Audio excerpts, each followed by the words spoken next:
All right. Welcome again, everyone. My name is Aisha Rudd. I am, and welcome to New York Institute of Technology's Transition into Tech, Unlocking Opportunities with a Data Science Degree. This is the special topic webinar. Very excited for those that are joining live.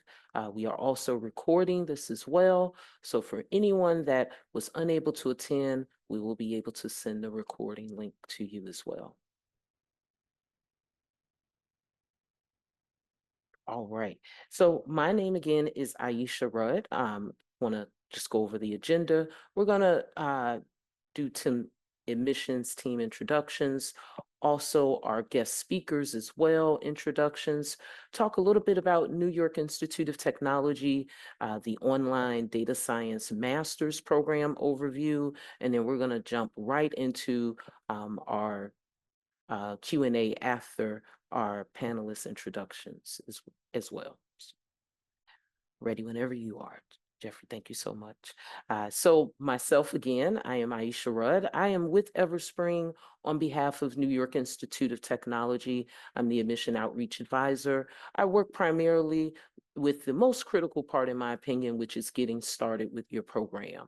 So learning the ropes of the university, where to go for your documentation and things of that nature, and also any questions. If you're not sure who to go to, you can always give me a call.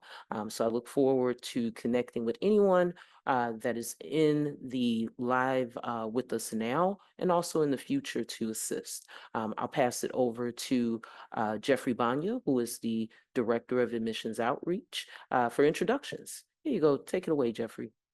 Yeah, absolutely. Thank you so much, Aisha. My name is Jeffrey Banya, Director of Admissions Outreach, and I work very closely with Aisha throughout the beginning stages of someone's journey. So we're really here to partner with you all when you're just exploring New York Tech and the data science master's program offered in the online format, just to make sure that it's a great match and fit for what you're looking to study at the graduate level, and also to lead you to your future career goals and higher educational goals. So, thank you so much for being here.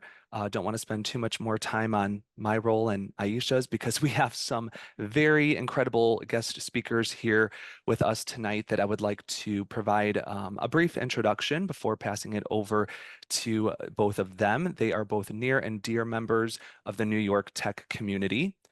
First, we'll begin with Barbara Porter. So, Barbara is the Chief Technology Officer and Chief Operating Officer at FragranceNet.com and has been with the organization since 2010. In both her roles, she oversees all operations and technology, including business intelligence and data engineering or machine learning functions.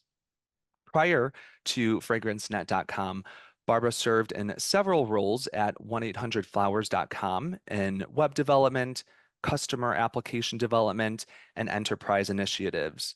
Before beginning her professional career, Barbara earned her Bachelor of Science in Computer Science with a minor in Electrical Engineering from New York Tech. Barbara also holds an MBA from the University of Massachusetts Amherst and an MS in Cybersecurity from New York University. Barbara is a proud advisory board member for the College of Engineering and Computing Sciences at New York Tech, and we are so excited to have you with us here today.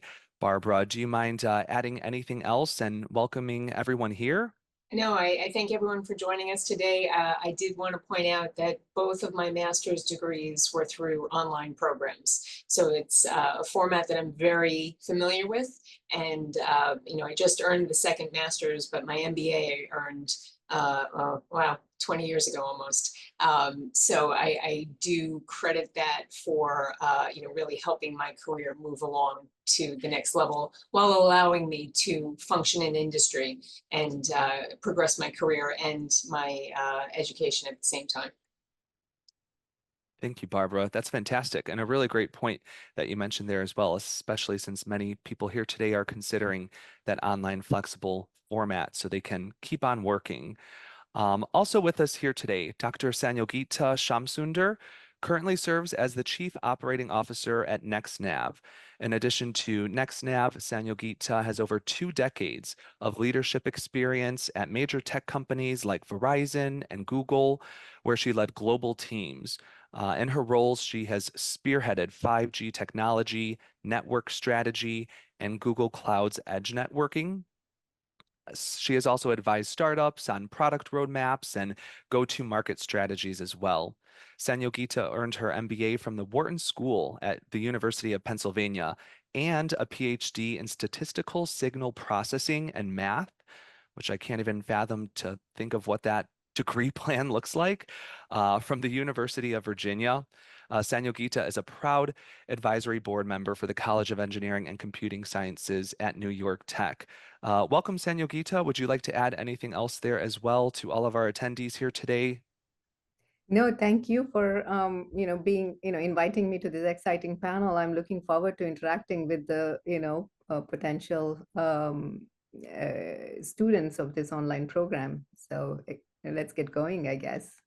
Absolutely. Without further ado, we have some great questions to get through. I think, Aisha, you did want to go over some points about New York Tech as well before we get into those questions and the Q&A feature, all of that. So back over to you, Aisha, and I'll be sure to share some helpful links in the chat should anything come up.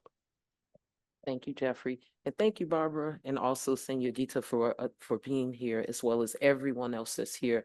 I'll go over a little bit of an overview about New York Institute of Technology, and then I'm so excited to jump into the Q&A. We have so much experience in this room today, and I am looking forward to the discussion. So first, just a few little highlights about New York Institute of Technology. This is a private nonprofit university that offers over 100 highly ranked, accredited, and in-demand degrees in areas of specialization. I have sat in a bunch of meetings and is learning a lot more that New York Tech is becoming the tech hub of the world. So great opportunity. The network is boasting over 110,000 alumni. And as you guys can see, as everyone here can see from some of the rankings here, top 50 performer in social mobility for regional universities in the North, and also a few other accolades that you see there. So if you found New York Institute of Technology, you are doing something right. So ready when you are, JB, to give a brief overview of the program. The online data science master's program. This is a program that I am the admission outreach advisor for. Connect with pretty much everyone that is interested in this journey with your master's degree. It is 100% online. You have an opportunity to graduate in as few as 10 months. That is not the norm. On average, I would say this is roughly about a year and a half program, but there are a lot of opportunities for you to fast track this even quicker depending on what your goals are. There are 3 opportunities to start per year. There's a spring, summer, and fall semester, and a lot of opportunities for access to on-campus resources like the Entrepreneurship and Technology Innovation Center. Also, you do not have to have any prior tech experience to apply for the program. I think that is a very good point that not many other universities are doing. So New York Tech is definitely doing something right. They have prerequisites that are part of the program that will help eligible students move further along through their master's journey. So very excited about that. Also, if you notice, Jeffrey is putting in the chat here's some very helpful links for anyone. I would definitely recommend saving those. And also, we are going to have Q&A at the end. So you should see a Q&A icon at the bottom. If you do have questions, please feel free throughout the conversation to go ahead and put those in the chat, and we will make sure that we will take care of those towards the end. So thank you so much. And we're going to get started here. So today's special topic is transition into tech, unlocking opportunities with a data science degree. So awesome experience. As I mentioned earlier, there's a lot of experience in here, so I'm excited to dive into the questions here. So the first one we have for our panelists, what data-related skills do you look for when hiring candidates in your respective organizations? I can And, go first if you sure. want. Yeah, sure thing. Yeah, so it's it really depends on the the teams that you're going to be joining. So it's a combination of data science skills as well as this domain expertise. Let's say you are joining an HR organization. What you need in terms of data related skills may be a little bit different than what you might need if you're joining like an engineering or software development organization, right? But bottom line is to be able to manipulate data, work with data, do some basic analysis, from a statistics and analytical perspective, being able to explain the data, ask the right questions of the data. What problem are you what problem are you trying to solve, or what are you looking for in this data? It may be how long, if you're joining an HR organization, it may be how long did it take for this position to be filled, or how long did this particular employee stay in the organization, and what were some of the things that maybe impacted this individual's performance, or why did they leave, why was there attrition? So being able to ask those questions is also extremely important. So it's a combination. Awesome. Thank you for that. Barbara, did you have anything you would like to share as well? Yeah, sure. So definitely, any tech related field, including data science, I look for candidates who show the ability to learn and evolve. The tools and the techniques that are being used, they'll be different in 3 years and 5 years. So you need to, be willing to continue your learning, and not necessarily in a formal environment, but learn how other data scientists are solving problems and adapting to the changing tools and techniques. I think that's important. You should enjoy analyzing situations and problem solving, right? So trying to understand what the data is telling your company, and helping to form solutions, or how it can drive outcomes in the actions that a company takes. I think that's something that you need to feel comfortable with. An understanding of statistical concepts, certainly. SQL. So in my organization, our data scientists are working directly in the database. They're writing ad hoc queries. So being able to write SQL. And if you don't know what SQL is now, or you don't know how to write SQL queries now, don't worry, you will learn in the program. But these are important ways of being able to get the data you need, and then you can analyze it from there. Python is becoming more and more prevalent with data scientists, especially in the machine learning realm, and it's not hard. And even if you've never programmed before, it's actually one of the easiest languages to learn. And I know I personally took a machine learning class a year ago and was surprised. I haven't actively programmed in many years, and I picked up a little bit of Python, and it was more than sufficient for what I need. There's a lot of tools out there, especially with machine learning, where you only need to write a few lines of code to be able to build a machine learning tool for yourself. It's really about learning what data to include and how to prepare that data to be consumed by a machine learning tool. So the actual coding piece of it, do not let it scare you. It's not overwhelming. It's something that you could actually pick up on your own, but I believe the school includes that in the program as well.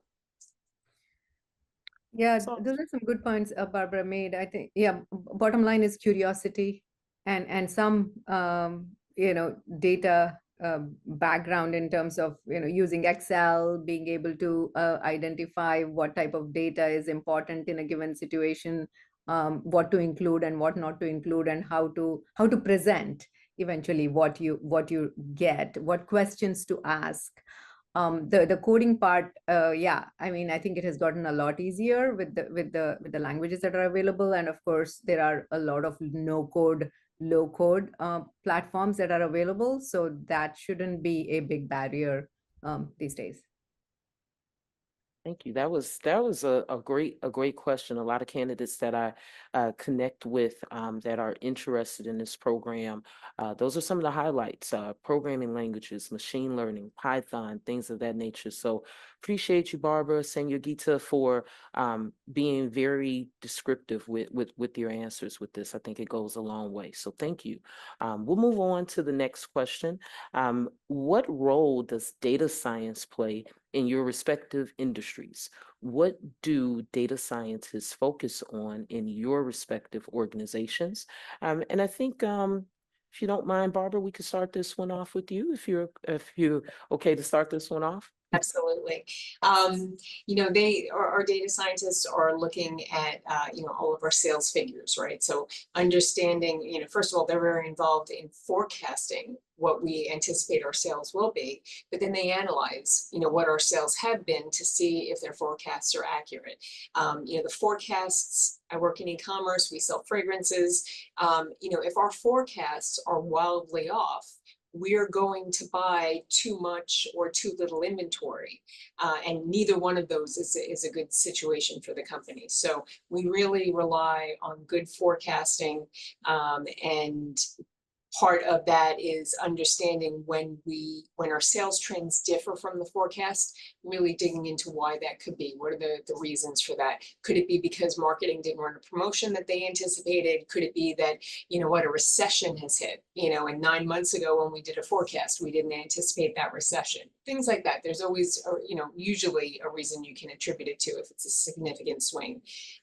So that's very important. Consumer preferences, those change over time. So yes, we're FragranceNet, but we've actually branched out into hair care and makeup and skincare and kind of related beauty items. And we've done that because we saw consumer tastes were shifting, and our customers were interested in those other related items. So we added those to, our catalog. As I'm also Chief Operating Officer, I'm over our warehouse operations. So I'm always looking at how well our warehouses are functioning, how much effort it takes to get an order shipped, and looking for ways to remove friction, from that process. And in an ideal world, we get goods in one door and we're shipping them out to the customer through the other door. But that's not the reality. Sometimes you have too many goods, you put them on the shelf, you wait for those orders to come in, but then how do you pick those orders efficiently? When you're dealing with warehouses that are the size of a football field and may have, 60 to 100,000 different locations you can pick pieces from. So it gets very complicated, and we use that data to help find and optimize the process, find efficiencies, optimize the process, to make everything just flow as smoothly as possible. So those are just some areas we focus on. It's great feedback right there. Thank you. Senyogita, did you have anything to share for this question?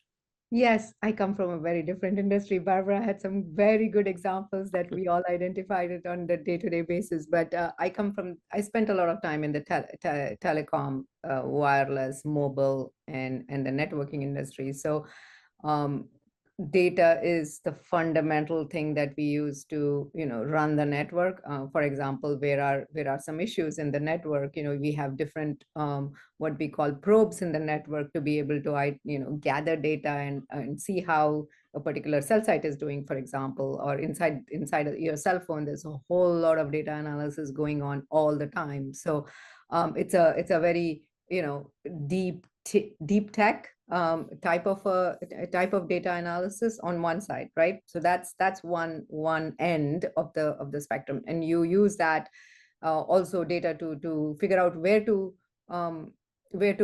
deploy the next cell site, so that you and me as consumers get better coverage, understand where the calls are dropping, for example. So that's one part.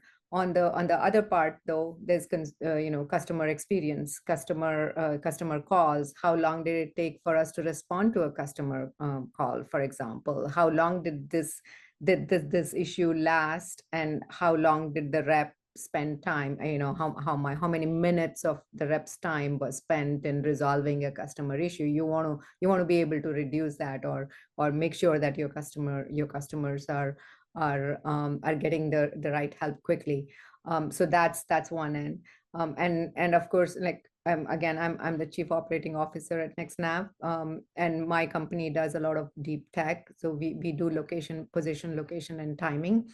And what we are building is a backup for GPS systems. GPS is what we use. For example, everything that we do today runs on location. We are constantly using it without knowing it, whether our packages are getting delivered, or we are looking at navigation, timing, supply chain tracking. Everything depends on location. So we are building a network that kind of creates a backup for this. And one of the things that you have to understand is the GPS system going down. Like, for example, then when there were solar flares, GPS was impacted in some areas. That requires us to collect data and analyze the data to understand if there was an impact to GPS, because that eventually impacts the economy as well. So that's one part. And then, similar to what Barbara said, how can we improve processes? How long did this project take? Could we have done better? Doing analysis on that, making sure that we are using the right tools to track some of the projects, and data is a big part of that. Going to, again, HR systems, right? Attrition, why did this employee leave? Being able to understand that, like collecting data, or from different sources, and understanding impact of, let's say, a particular policy on employee performance. That requires data analysis. So regardless of which area of the business that you're looking for, data is a fundamental part of running the business in a better way. In some and all parts of the business have their own metrics to track, and use data as part of that. Well said. You both. Thank you so much for that. Let's go on to the next question here. Awesome. Thank you. So next question up, we have, what are some misconceptions of careers within tech or big data? And I think I like going back and forth. So Senior Geeta, if you don't mind, can you lead us with this question, if you have anything to share for this one for us? Yeah, I think one of the big misconceptions is that data science is a new field, and that it's for fresh grads. That's not really true. Data science has been around for a long time. Maybe we didn't call it data science. Like my PhD in statistical signal processing, that's a lot of data analysis. So we've been using data always. As a discipline, it has kind of become a little bit more maybe structured now. So it's for everybody, and it's extremely important to have domain knowledge, right? It's coming from, let's say, a neuroscience background, to be able to understand how the brain works, collecting data, EEG data, running it, and understanding underlying phenomena. That could be data science. I mean, that also involves data science. And it's not just, and the other misconception is that you are sitting in a corner by yourselves and programming all the time. That's not true. All the examples that I gave you require you to have more broader experience and knowledge than just programming. Of course, there are jobs that just require programming, no doubt about it, right? That's what they do. That's what that job needs. Like if you're developing algorithms for analysis, machine learning, and all that, that's very techy. But it's a wide spectrum of skill sets, and hence career types.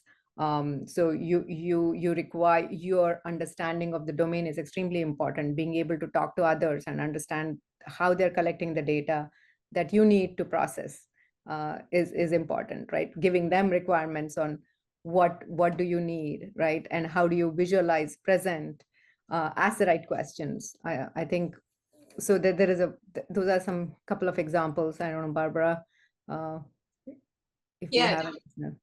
I agree with what you said. I don't want to scare anyone with, you mentioned like having an understanding of neuroscience if you're working with that kind of data. Absolutely. I will tell you, before I took an operational role here, or as I was getting more involved with operations, I looked back to, when I was in college many years ago, I worked part-time in a grocery store, and I saw how they stock the shelves at night and manage their inventory and things like that. And those concepts actually carried with me into this role as I got more involved in operations here. There's some similarities here. So regardless of your current background or experiences, there's a good chance that there's a company out there. Listen, every company has data and should be leveraging that data to its own benefit to help the company grow and thrive. And if you have, some sort of relevant experiences, you could be very valuable to that company. As Samyogita said, you're not just stuck in a corner all day. You're not just stuck behind a keyboard programming all day. In our company, the data scientists are involved in all of our meetings to understand what kind of data we have, what kind of data we could collect. Obviously there are issues around privacy and what you do with data and personally identifiable data. So those are things we need to be aware of. But they're a participant in these discussions on how to grow the business by leveraging our own data. So if there's data they feel that would be helpful, that we might be able to collect, they want to voice that. They're helping us grow this company. So they are not just on the sidelines reporting on what happens. They're actually part of how we're moving forward as an organization. That's awesome. Thank you both for sharing. As I'm listening to how you ladies are answering the questions, it does present a very realistic, like day-to-day operations for data science versus it being so technical. So I definitely do appreciate that. It really does help with the experience that you're both bringing from different industries. So thank you so much for that. I'm really enjoying this. Let's go on to the next question here. So thank you, Jeffrey, for that. How does data inform your day-to-day work? This is a great question. And Barbara, if you don't mind, did you want to start us off with this one? Yeah, so as Chief Operating Officer, I see almost every department in the company, and when I see a possible issue or that possible dysfunction or inefficiency in the organization, it could be related to cost. If I see cost growing unexpectedly, customer satisfaction either increasing, which would be great, or if it decreases, that's a concern we want to address. If our profit is changing, things like that. We want to know what's driving it so that we can find ways to either do more of what's working well or do less of what's not working so well. So there's not a day that goes by that I don't work with our data scientists and kind of pose questions to them. I will explain that I see something in this area. Can they dig into that a little bit further and tell me what they believe is going on and give me some perspective there. So they are really, they're kind of, when I see an issue, they're the ones who go out, they explore the data, and they come back and they tell me what they see, and help us figure out, what changes we should look at that might improve things. So they are definitely very valuable to me in my role. So that's my answer for that. Awesome. Thank you so much for that, Barbara. Anything you would like to add to this question, Samyogita? No, I think Barbara answered it, and it's similar, although our business is not directly to consumers. So some of the data analysis and gathering that we have is not necessarily related to customer service from a consumer perspective, but nevertheless, we are constantly monitoring our systems to make sure we are, let's say, so data is a part of it, of course, whether it's giving the right answers, like if it's meeting the requirements, are we driving the SLAs? I mean, are we meeting the SLAs that we promise to our customers? So all that requires data analysis on a regular basis. It's almost a part of doing business. And then if there are things going wrong, identify the root causes, and for that you need to collect more data. and analyze it to see what went wrong in a particular scenario. So in our case, some of these things are like inherently a part of the job in many of the teams. Thank you. Thank you for that. Appreciate that. And let's see what our next question is. What is one common misunderstanding about the role of data science in your field? And Sanjogita, can we start this one with you, if you don't mind? I think we kind of covered it in the previous question. Okay. So Okay. primarily, I think that you need to be that a data scientist is somebody who's like sitting and programming all day, right? I think that's one misunderstanding or misconception, and that data is there's like privacy issues regarding. I mean, do you always have access to data? Maybe not. So you have to be creative about how you collect the data without without kind of violating some of the rules in terms of privacy, especially when you're dealing with consumers. I think that's extremely important, and that data never comes very clean. There is always issues, and that's one of the big parts of a data science. Maybe understanding the course, the program that we're talking about, is to be able to understand how to basically manipulate the data or clean the data to make it useful for further analysis. I think that's the other part. Like, it's never that straightforward. I Glad think, you shared that. oh, sorry, Aisha. No, go right ahead, Barbara. I'm sorry. Should have That's been on okay. mute. Yeah, I think the common misconception is that it's all about sales reporting. So, how many orders did we take yesterday? How much money did we collect? That's reporting, and that's actually not data science. I love, and I touched on this a little bit earlier, I love giving our data scientists kind of abstract problems and give them the freedom to figure out the right way to solve it, or to answer the question. So, for example, we currently have 3 warehouses around the United States. We only opened the second one 2 years ago. So going back about 4 years, we had a warehouse in New York and we had a warehouse in Nevada. And we posed the question to our data science team: we want to open a 3rd warehouse. What's the best location to open that warehouse in? So they had to look at various factors. Where are our customers? What's the heat map? If you look at the United States, what's the heat map of our customers? If you have no customers, in a certain area, then you shouldn't really be putting a warehouse there, because you're not going to gain any efficiencies. What are the shipping costs from various areas to other areas where your customers are? So Lexington, Kentucky is a big hub for UPS. Memphis, Tennessee is a big hub for FedEx. Does that factor into the thinking? What are labor rates? Sorry, Sanjogita, but we all know that California is an expensive state to operate in. Right.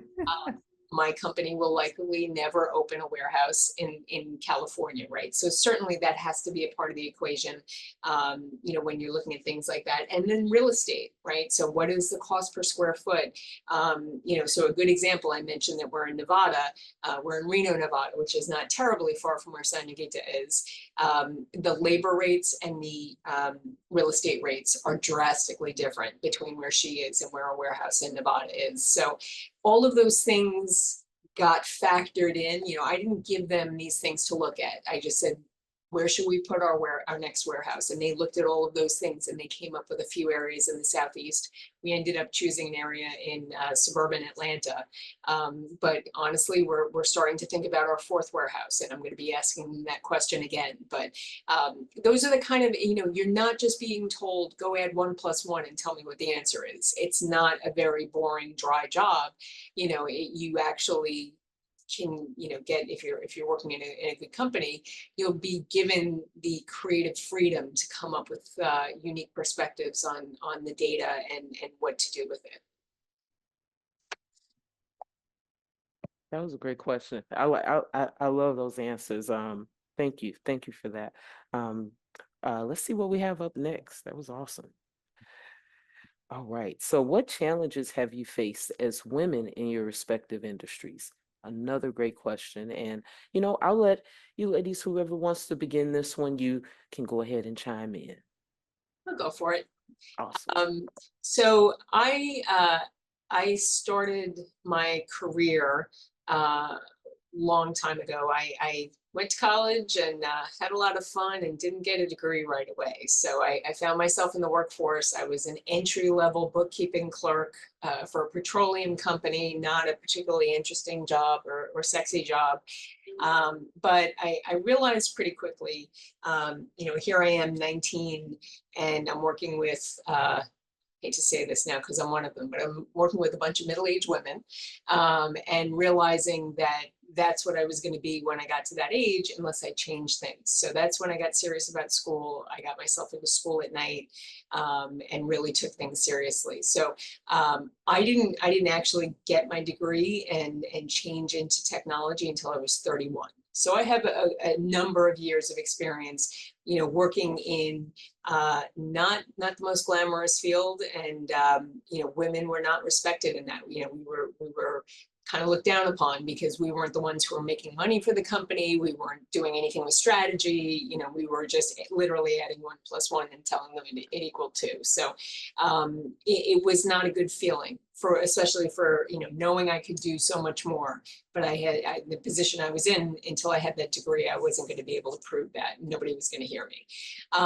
So anyway, I did move over to IT after I got my degree from New York Tech, and it was a different world. So IT is much more of a meritocracy. So it doesn't matter where you were born, what gender you were born as or identify as, or it doesn't matter. If you have the ability and you can do the role, you will be respected for that.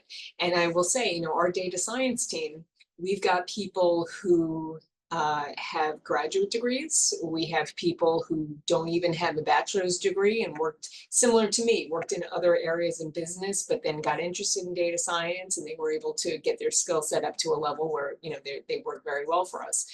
So again, it's my feel on it as a woman is IT and data. It's much more of a great equalizer. If you can get yourself the skills and get yourself the experience, it's a much more level playing field than some other departments even today. That's my perspective on things. Thank you for that. Thank you for that. And Señorita, did you have anything you would like to add to this? Yeah, so I was one of 6 women out of a class of 60 when I entered engineering. So very small, like less than 10% of the class was women, and I continued to. And I've always been in engineering. So in fact, I did a little bit something opposite of what Barbara mentioned here. I continued on to go to grad school. And then, being in deep tech all the time. And then at some point I decided that I want to get a broader perspective, the business part was also very interesting to me. Understanding, technology sometimes is the least of the issues, right? There is a whole lot of things that make a business successful, and being able to have a broad view of that and being able to appreciate that is important. So I went and got a degree in management and finance. Actually, again, focused a lot on data and so on, but. Nevertheless, what type of challenges did I face? Well, I mean, I think early in the industry, as I was having, my first child, the maternity leaves were very short, right? Like 2 weeks or something like that. So I think that has been a challenge. I don't know that it's changed quite a bit now, thankfully. But I remember going back to work within 2 weeks, and thinking that it's that it I didn't want to be a disruption for the team, for the company, and that's, I think that's important as a woman. If of course, if you want to have children and so on, have a supportive culture um, from an enterprise perspective. I think that's thankfully has changed quite a bit now. Maternity leaves are longer, and I also urge the younger me. I would have said you should take more time off if you need to, right? I don't think the sky is not, it will not fall just because you're out on maternity leave. So that's one of the challenges that I mention all the time. Personally, I think also, like in the early days, it would be difficult for me to speak up in large teams, team meetings. So I remember one of my mentors, she became a mentor later on. She said, you need to speak up. You have very good points to make. Don't be hesitant. So that was another thing. Like, again, maybe a personality issue, but a lot of women do have that lack of confidence. Sometimes it's taken as you want to be deferent. You want to be like, you want to make sure that you're saying the right thing. You don't know, and you kind of hold yourselves back. So that is something that I think you should be recognizing and proactively working towards overcoming that fear. Thank you. Thank you. Those are some great responses. Appreciate that. And look at where you are now. So that's also, that shows growth of this industry as well. So I'm excited. I've really enjoyed this conversation. Let's see what we have next. Next question up. How can a master's degree in data science support a career in tech? Another great question. And let's see here, Barbara, would you like to start us off with this one? Yeah, sure. Thank you. So I think of it, as this way, in companies, you have, you have accountants and you have CPAs, right? And the CPA knows the advanced rules and regulations. They maybe have more knowledge, more specialized knowledge. And I kind of see that, listen, a lot of people in companies right now know how to analyze data to a certain extent. Most people know how to use Excel, and they can do some reporting and maybe some basic analysis. But it's those data scientists who are able to use advanced tools and techniques that will answer bigger questions and help companies in a bigger way, whether it be strategically or, identifying performance concerns, making improvement recommendations, things like that. So, it's having that master's degree shows an employer that you've gone through this advanced training, you have advanced skills and knowledge, and you can contribute in a more specialized way than just somebody who's good at Excel. Yeah. The other thing to add, I mean, there's a great point Barbara made. The other thing to add is when you're going through a program like this, which is a data science program, perhaps with a lot of interdisciplinary, students who have come from very different backgrounds, you learn to have a perspective, a broader perspective, learn from each other, understand how data is being used in different industries, perhaps projects that you do together that will enhance your skill sets, as well as, your build intuition in some ways, right? I think those are some things that you cannot possibly get when you're like working by yourselves or trying to learning on your own. I think this type of an environment is great for building that skill set. Awesome. Thank you. And plus, I always enjoy going back to school. So yeah, I'm learning. I'm biased. You're always learning. So much knowledge. Thank you so much for those great points.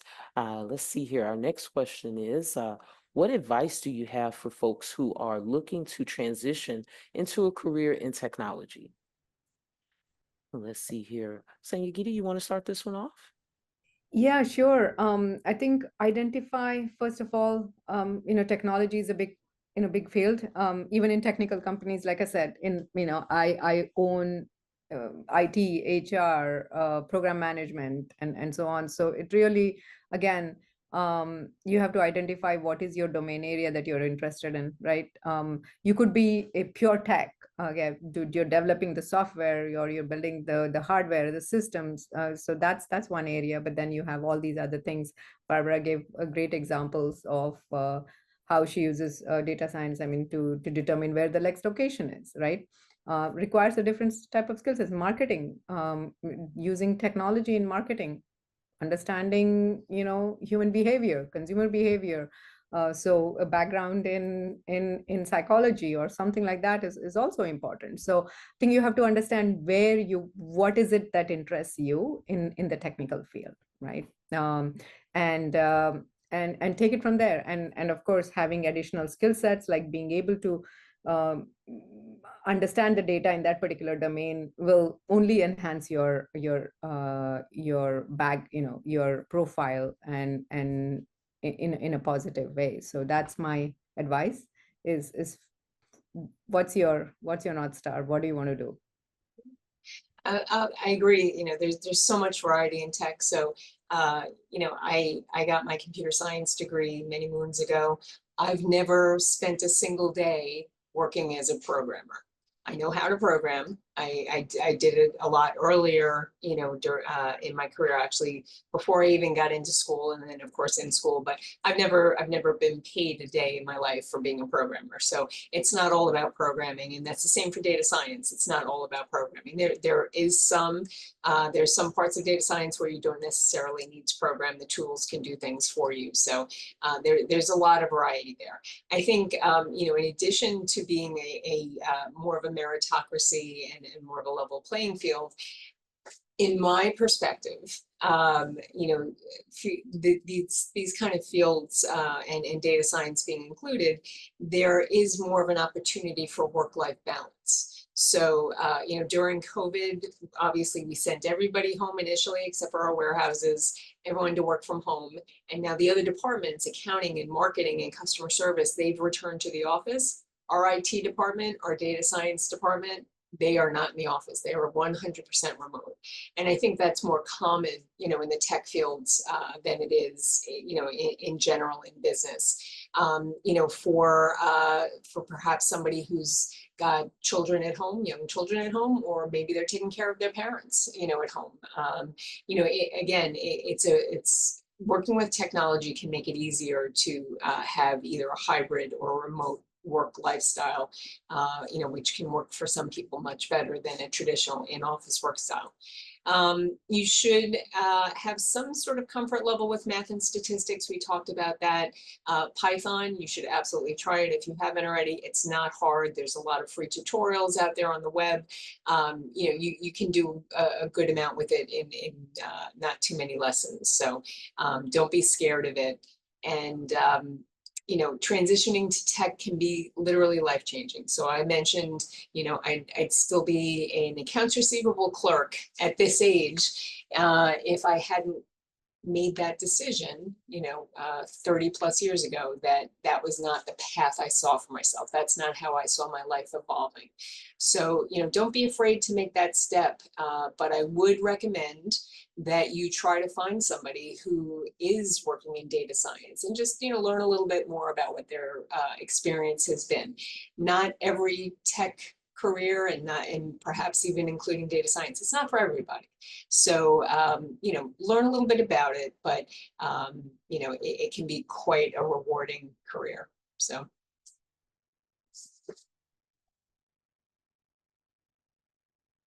Awesome. Thank you so much. Thank you so much. I'm sorry I couldn't hit mute quick enough. I'm taking notes here. So sorry. Thank you guys. Thank you. This has been great. We'll field any questions that we may have that's coming in. I think I see one question. Hi, Alicia. Let's see here. Question for Alicia here. I would love to hear from both ladies about their journey to get to where they are now. Did you struggle in the beginning of your degree? How did you overcome those struggles? Did you struggle in learning what your teachers were teaching? How did you overcome that? Hopefully these questions make sense. Yes, they definitely do. Definitely do. And we'll open that up for the panel. Who wants to jump in on that one? Yeah, I can take that. Like I said, I was in a class of with very few females, and some of the early classes like physics. I always liked math, but physics was something that I didn't really enjoy as much. So that was hard. The way I tried to get over some of the challenges was form groups, study groups, talk to people, try to push through and saying this too shall pass. It was really like by the time I got to second year or third year, that's when I started enjoying the classes. So initially it was a little bit of an uphill battle, but I did it by getting help from other friends in the class, study groups, study sessions, and so on. So I would suggest doing that. I still advise youngsters in college, form study groups are the best way to learn. You learn so much when somebody else is asking a question maybe that you didn't think about. Those are great ways to learn. Yeah, I'll add to that. So as I mentioned, my two master's degrees were both online, and in both programs, my cohort, we created study groups, virtual study groups, to support each other as we went through the different classes on the journey. So, I've done it in a physical classroom setting, but I've also done it in a virtual setting, like this online program. So, you're not going to be the only one that has challenges. And if you find good people who are as driven as you are to succeed, you can help each other through the program. And listen, there's always going to be things that are difficult. In the online programs, the professors, they'll have office hours, they'll have support there for you if you need it. So don't be afraid to take advantage of that support. But also, there's so much out there on the internet. So if you have, a question about something and you need a quick answer, Google's usually pretty good, and now ChatGPT is usually pretty good at helping you, find a quick answer. And these programs are shifting, to that. Everyone's able to use ChatGPT. Everyone's able to use Google. So it's really understanding the why and the correct way to use the tools. That's what this program will teach you, which gives you, the skill set that separates you from somebody who's just Googling stuff looking for an answer. Great answers. Thank you so much for that. And great question also, Alicia. Thank you for typing that in for us to discuss. Looks like we have another question. Pima, welcome. Pima's question is, what would you suggest a next educational goal be after a master's in data science? So I'll start first this time. Sure. It's funny because I just had this discussion with a machine learning intern I had this summer. And he asked me exactly that. Should he consider a PhD or should he consider going for an MBA? And I said to him, what kind of desk do you see yourself sitting behind in 15 years? Do you want to be an executive managing people and managing processes and guiding a company, at a higher level? Or do you really want to be an extreme specialist in AI, machine learning, things like that? And the answer is different for everybody. You really have to think about, what kind of work you enjoy doing and what kind of work you think you're going to enjoy doing 10, 15, 20 years from now. But I think those, if you like data science and you feel, that it may be a good option for you, next, in my mind, the next two possible, education goals, having that MBA and having that perspective on business can make you very powerful. Having that data strength and background and then the business knowledge can make you very powerful. But if you're less interested about how to run a business, but you really want to focus on being a specialist in doing stuff with data that's going to propel a business and help a business evolve, you may consider a more advanced degree, in tech and PhD or a DEng or something like that.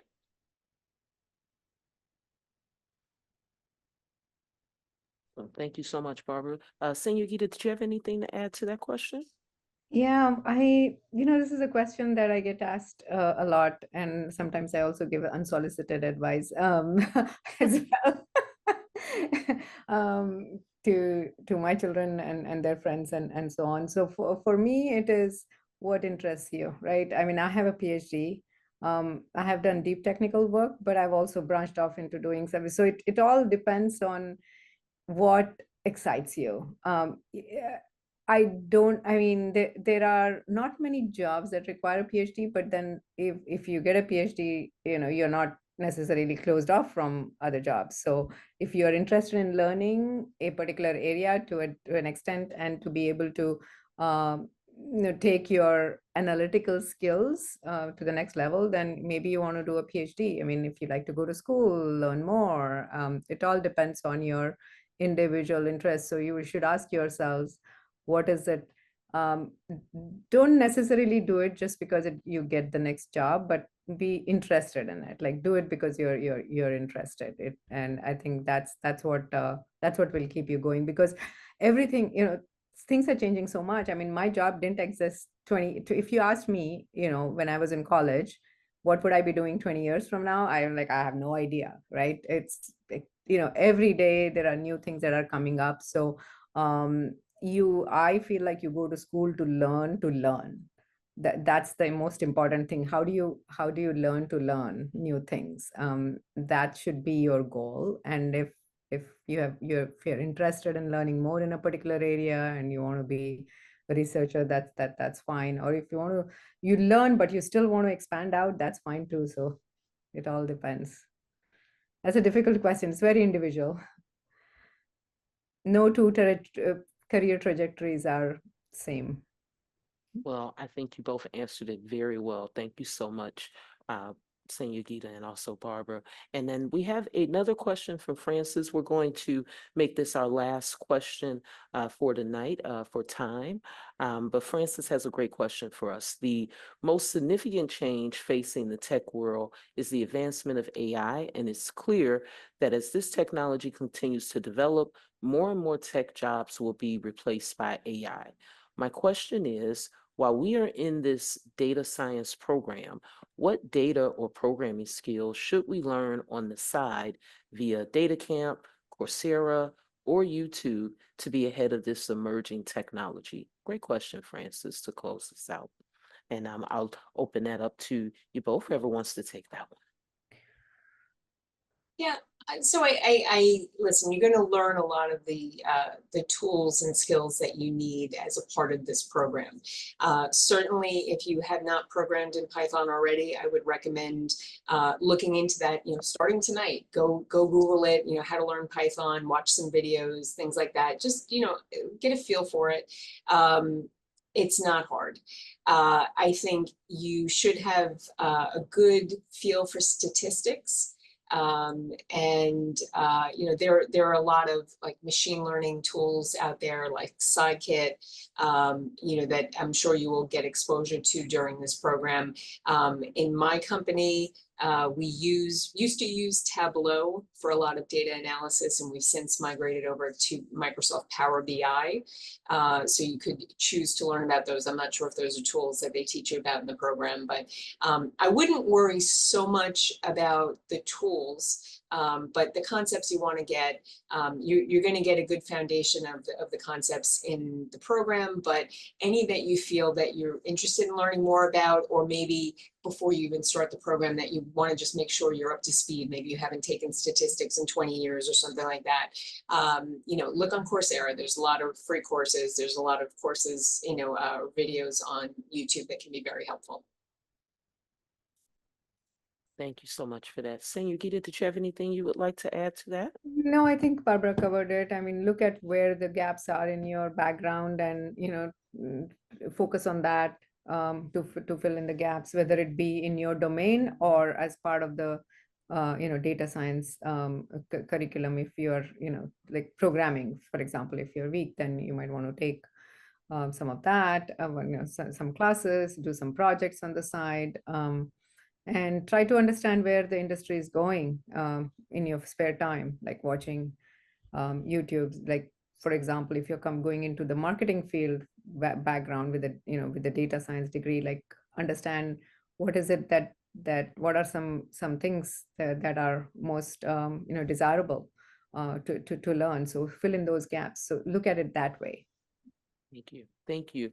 And I know probably can say this for Jeffrey as well, but I appreciate you both, Barbara, Sanyogita. This has been an awesome presentation. Thank you so much for giving us your time this evening to field questions about this growing field. I've learned a lot, taken a lot of great notes that I can share with future candidates. And for anyone that is in the presentation with us now live, here is my contact information along with Jeffrey's as well. Our email address is there. Please feel free to schedule some time, schedule an appointment. I would definitely enjoy connecting with you and getting you moving forward with your educational goals with a master's in data science online through New York Tech.